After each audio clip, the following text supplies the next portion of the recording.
Welcome to another edition of For the Health of It. I'm your host, Corian Paget, and I have with me today LaTasha Estus. LaTasha, how you doing?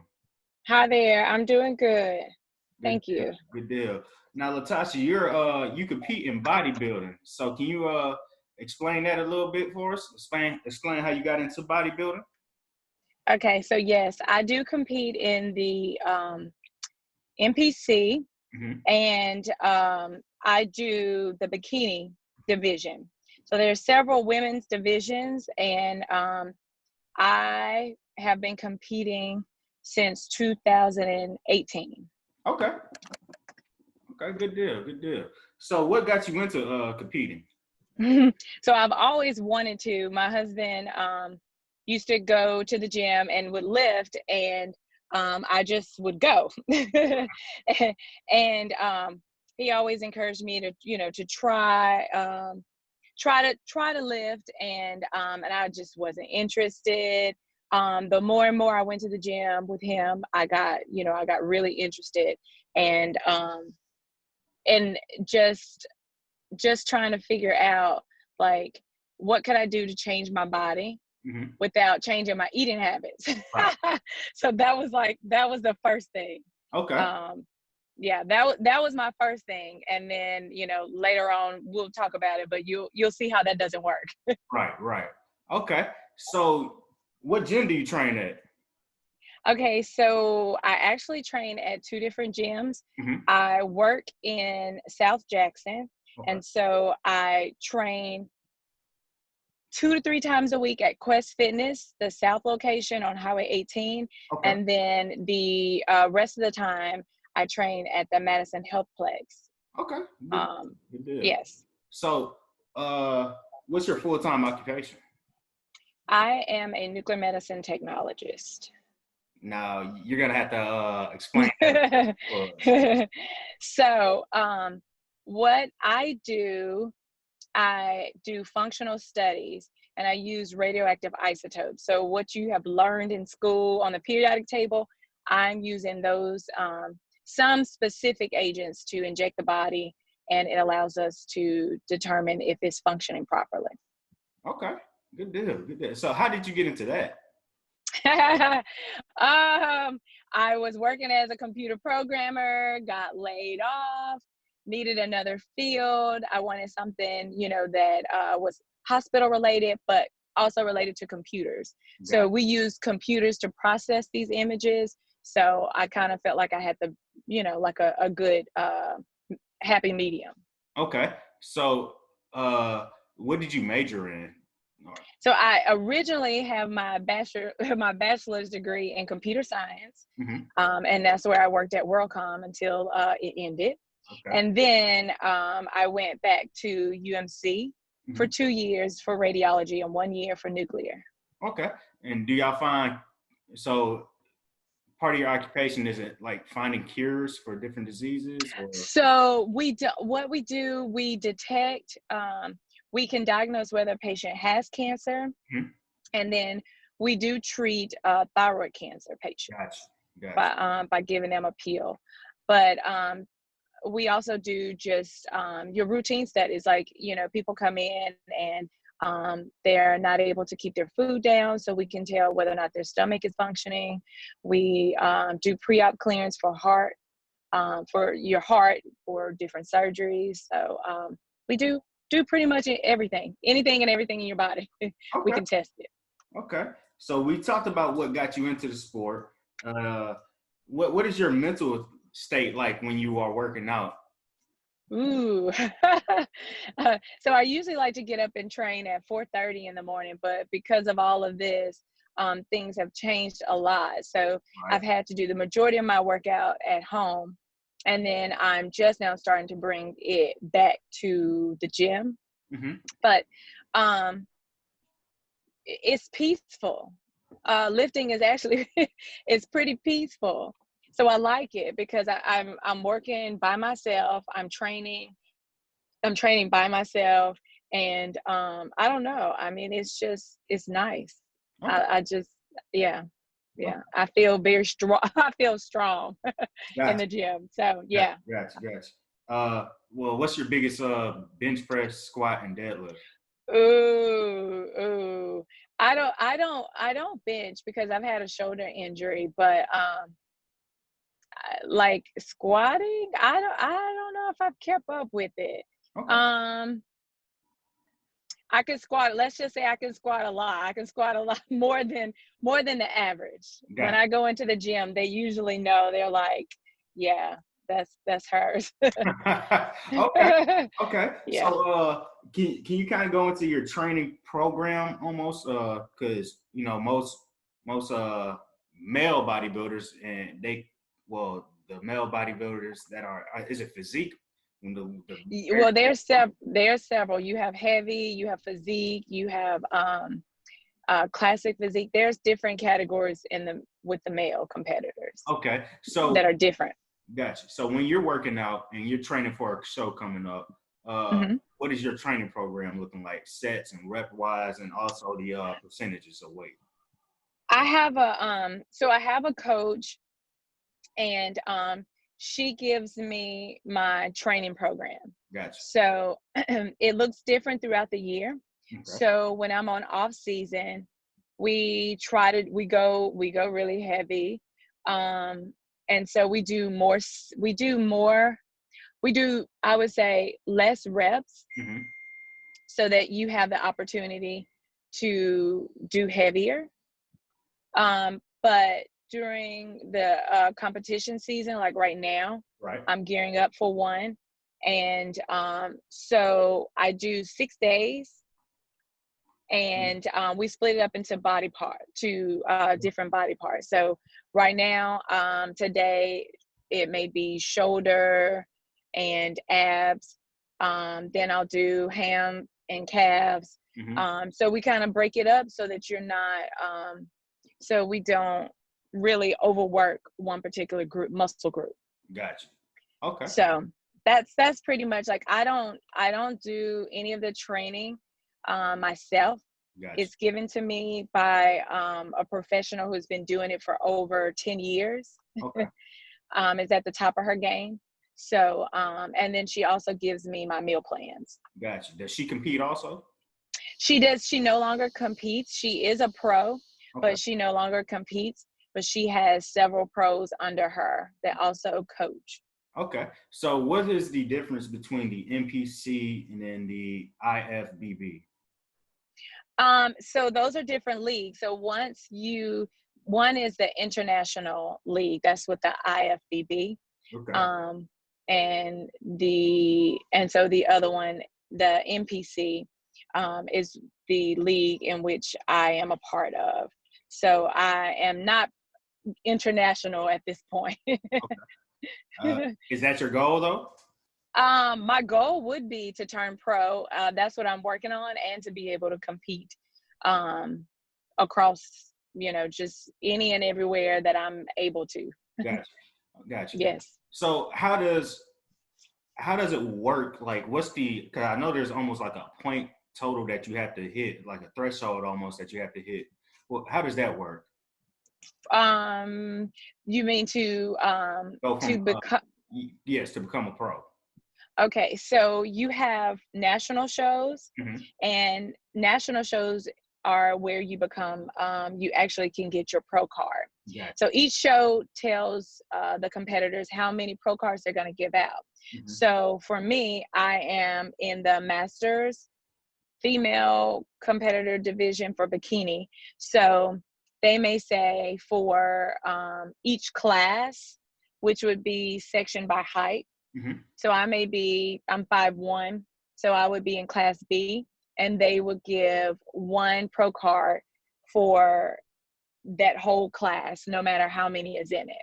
Gotcha. So it just depends on the show how many cards they have to give out. Sometimes it's only one card for one division. So you may have 30, 40 competitors and only one card. Right. Just depends. Okay. Gotcha. So you said no, go ahead. But to back it up, so first you would do a local show, your regional show. So we have several here. And I have competed in those. So you would do that, and then once you either come in top 5, either top 5, usually they would want you to win your class, and then you could move on and you'd be qualified to go to a regional show. I'm sorry, not a national show. Right. And then from that national show is where you would get the opportunity to win. Makes sense. Yes. So when is your next competition? So I had one scheduled here July 11th. Right. And that just got postponed to 2021. Okay. So the next one that I am hoping I get to do is in Pittsburgh, Pennsylvania, and that's in September. Okay. So, yeah. So we shall see. Well, what's the highest you ever placed? Okay, so last year was my first time going to a national show, and I did not place. Gotcha. My locally, I have placed first. So. Okay. Hey. Our goal this year is to place and to actually take home a pro card. So we'll see. All right, good deal. So how often you've been in it for about 2 years now. So what's the most competitions you ever did in 1 year? So, well, it'll actually be 3 years that I've been competing. Okay. So actually what happens, you train all year. And you usually do about 1 or 2 shows. Gotcha. So, and it really just depends on when you're getting ready. Now, for me, I did 2 my first year, and then the second year I did 1, and then last year I did 2. Okay. So my goal this year is to do as many as I can get. Yeah. Given the circumstances, I can exactly. Completely understand that. So with that being said, what was the biggest competition you ever competed in? Was that the show in Pittsburgh? The one in Pittsburgh. It was a 3-day show. Okay. But my actual contest, my portion of it was 1 day, and it was all day. They usually are, but it was, I would say, at least 100 girls backstage. Okay. Good deal. Yeah. So is it cramped back there, or what Oh yeah, you are standing in a spot. Oh wow. Okay. Yeah. So everybody is either in rows, bikinis, but we're all standing or sitting in this much space. Like it's yeah. Okay. You can barely walk. It's deep. It's deep. So that was the most that I had ever seen. Right. Usually the local shows, there may be 20, 25, 30 altogether. Yeah. Were you nervous that day? Oh yeah, totally nervous. They had carpet. I'm used to not being on carpet, so that was a bit. Yeah, so that was totally different. And it was the biggest thing I had ever attended, and so it was very intimidating. You have pros that are there already, so you have girls that have been doing this for years that that are one place away from getting their card. So a lot of experienced women back there, but it was fun. Right. Okay, good deal. So can you talk to me about the pre-judging and judging stages? Exactly. So there's 2 parts of every show. You have pre-judging, and that's when you get ready early in the morning, you get your tan, hair, makeup, and this is where they bring you out and you do your individual routine, and they judge you individually, and then they also judge you with all the rest of the girls or contestants that are in your class, and then you get scored. Right. And then from there, they'll decide whether or not you're coming back to the night show. Now, everyone usually comes back to the night show, but not everybody competes in the night show.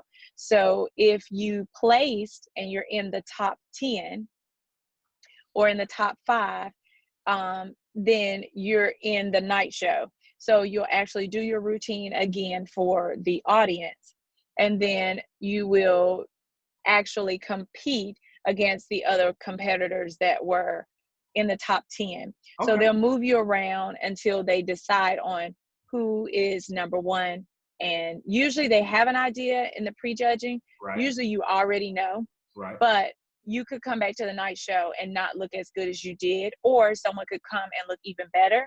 So you still have an opportunity to move up or get moved out. Gotcha. So when they moving people on the stage, like they are, they're comparing. Gotcha. Yes. Okay. So that necessarily where you are on the stage, does that determine your place?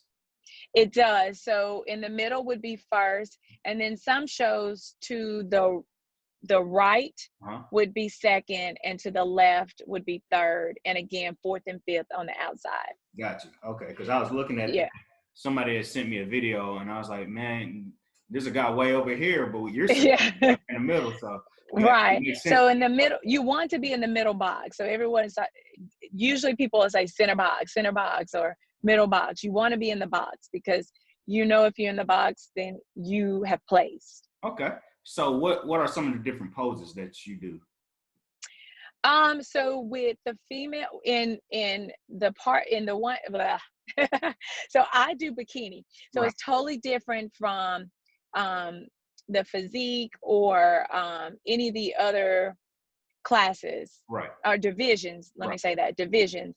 So with us, we don't necessarily have named poses. So what we do, we give a front pose, and you can choose what you want your front pose to be based on your shape.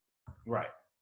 And then you also want to give a back pose, and that's to show again your glutes, your hamstrings. And then again, you'll give another front pose. So for us, we're giving a routine that's usually less than 15 seconds. And it's just to show off those particular things. Your shoulders, we're known for shoulders, smaller waist, glutes, round glutes, and nice hamstring tie-in. So okay, all right, well, that's our to go. You mentioned the classes. So what kind of classes, or what are the different classes that they have for the female category? Okay, so classes would be A, B, and C, and D. So for bikini, you have four, maybe depending on how big the show, how large the show is, you would have 4 or 5 classes. Those classes are by height. So for bikini, you will have, let's say, A through D. That would be height. And then it's based on age. So it would be 35 and under for A with that height. 35 and under B would be for a particular height. So it goes on and on and on until you've moved into masters. I compete in open and in masters, meaning I compete against any age. And then I also compete with women that are 35 and older, and also 40 and older. Okay, that's cool. So do you think the judgment seems biased at times, or do you feel like it's pretty fair? Everyone has their favorite. With bikini, it's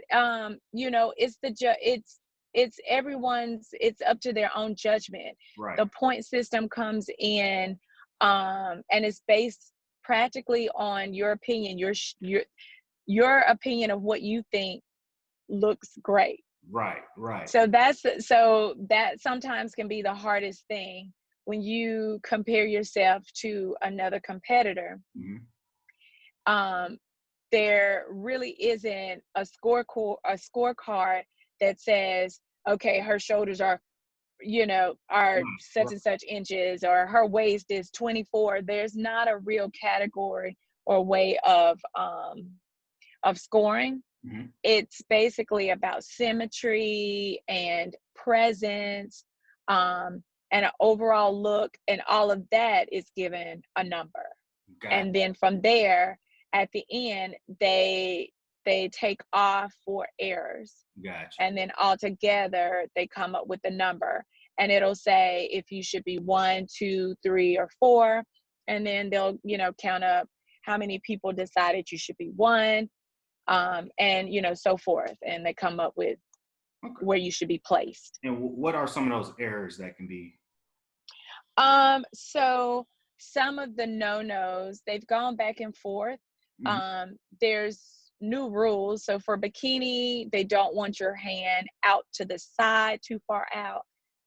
So that would be a mark that they would kind of, take a percentage or half a point off. I'm not really sure how they score that, but that would be a negative. Sometimes showing too much of your back, if you have hair, if you have a muscular back, because we're not known for showing our back. So that could be a negative. Not posing and showing off a particular part could be a negative. Hair and makeup is a negative. Right. Your tan is a negative. You can have a bad tan. If it's green and streaky. So all of those are negatives. Gotcha. Okay. Yeah. So let's talk about your eating habits and your diet. Okay. You said you first started training, you wanted to see how hard you could train without having to change your diet. Yes. Can you go into that? Yeah, so I love pizza. I love pizza and I love fries. But I've always been naturally small, but I've been skinny fat. Like I never had definition. I never really had any muscles. So, so actually trying to train and not really feed your body, with what you need to actually lift, you have to eat clean. You have to feed your body and your muscles. And so I was just eating junk, and I would go into the gym and try to lift, and it wasn't doing anything. Gotcha. But this is my second trainer. So I had another trainer, and she pushed me as far as I could go, with her. And then I felt like I could not stay on task. So what I needed was someone who could give me the food that I enjoyed eating and could still keep me on my meal plan, and I could be successful in the gym. Right. And so that's when I got with my current coach. And my food is amazing. Like I love every meal. I eat 5 times a day. And I love each and every last meal. I eat 5 meals. Okay. Yeah. Okay. So what's the caloric intake looking like? So it varies. Right now, let's look. I was gonna see if I could pull it up. Right now, I think I'm probably at 1580. I'm probably at 1580. Okay. Calories. Oh, that ain't bad. Yeah. Not bad at all. No. But the thing is, like just yesterday, I had a refeed, which is something that's not on my plan. Right. And so I had a burger and fries. And so I had, so of course I had well over, my burger alone was like 500. My fries alone were like 300. So yesterday would have been a day, it was like 22 or more. Gotcha. So it's like that. Usually I've been getting 2 a week. I just bumped up to 2 a week. Okay. So what motivates you while you're getting ready for a show? I think I really would say my check-ins. Okay. When my coach is amazing, and she's always telling me that, keep pushing, that I'm doing a good job, even when my numbers, even when I weigh, and we don't keep track per se of my weight, because weight is not like everything. Right. But we just use it as a tool, as a guide. Right. And even when my weight goes up and I know that I've done everything I'm supposed to do, she's still good with it, because she knows that I've been doing what I should do.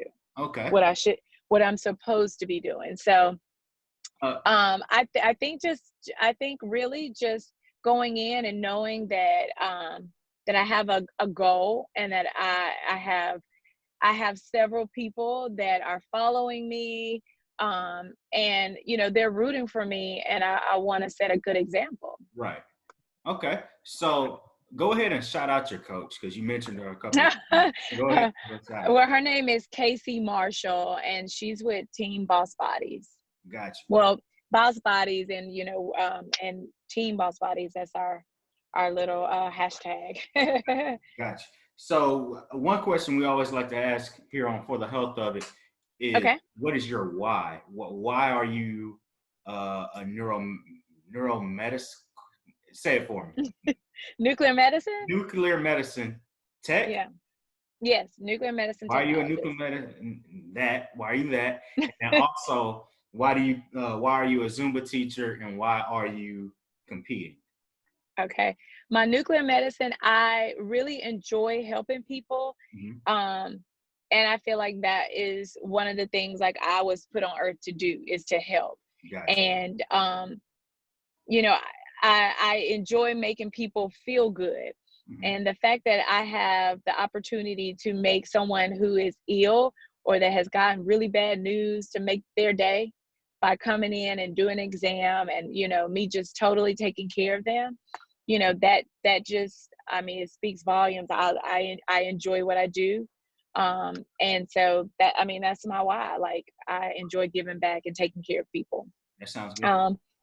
And for Zumba, that feeds my soul, because I love music. I love everything about music and dance. And you can't dance and not smile. Right. You just can't. I'm just sorry. I don't care what kind of song comes on. Like, if it makes you feel good at some point, like, I don't care how hard the rap is, like, you gonna smile. Like, right. So again, it's the same. What'd you say? I'm sorry to cut you off, but how long have you been doing Zumba? I've been teaching since 2011. Okay. Oh, wow. So almost 10 years. Okay. Yeah. So again, like today, those people were looking for me. Right. So they have not had any interaction, and so just being able to come and face to face and and see someone else, it meant the world to them. So today was a good day, and I'm just glad I was able to share my passion of music and dance with someone else and help them lose weight, or just for a mental stress reliever. It does all of that. Gotcha. Okay. Yeah. And bodybuilding, that's just like, I feel like that's just all me. Right. It's it's something I can do for myself. And I just like challenges, and I feel like that's the one thing that I need. One thing that can challenge me. So I'm not good at it. I'm not great at it, but I want to be. So, yeah. So where do you see yourself if we get back to the new normal or the old normal or whatever that is? Where do you see yourself in about 5 years? I see myself as a bikini pro. I see myself helping others obtain the same. Mm-hmm. I also see myself still doing nuclear medicine. Right. Because that is my love. And I hope that I am still able to teach. So I really would like to see myself doing the same thing, but maybe helping more people, and maybe just having an opportunity to do it at several other places. Gotcha. Okay, so you said you've been teaching Zumba for about 10 years, or almost 10 years now. Almost 10 years, yes. What's your taste in music like? Oh, with Zumba, we go all over the world. But I like dance hall. Mm-hmm. I like Latin music. So that I will say. So, I really like it all. But dance hall is probably my favorite. Okay. And reggae, all of that. Okay. So what's the difference between Zumba and like a regular aerobic dance class? Well, so with Zumba, we don't talk in class. Okay. We do nonverbal cueing. So it's really all about the music. It's all about the music. So you really get an opportunity to, you feel it, mm-hmm. and you're able to express more, I feel like. It's easier to pick up because things repeat over and over again, and you can make it as hard or as easy as you want. Any age group can do it. We've had blind people do it. We've had deaf people do it, and are really, really good at it. So I mean, I just feel like it's one of those classes that you can have all generations in there and have fun. Gotcha. All right, that sounds like a good ending point for me. I want to get you back later, if possible, talk more about that Zumba. But yes, before I get you out of here, what are your social media handles? So I am on Facebook, and you can find me at LaTasha, LaTasha, last name Estus, Estus. And then I am on Instagram at naturally_fit with 2 T's. Gotcha. We certainly appreciate you coming on with us, LaTasha. This has been another episode of For the Health of It, and I'm your host, Corian K. Padgett. Thank you.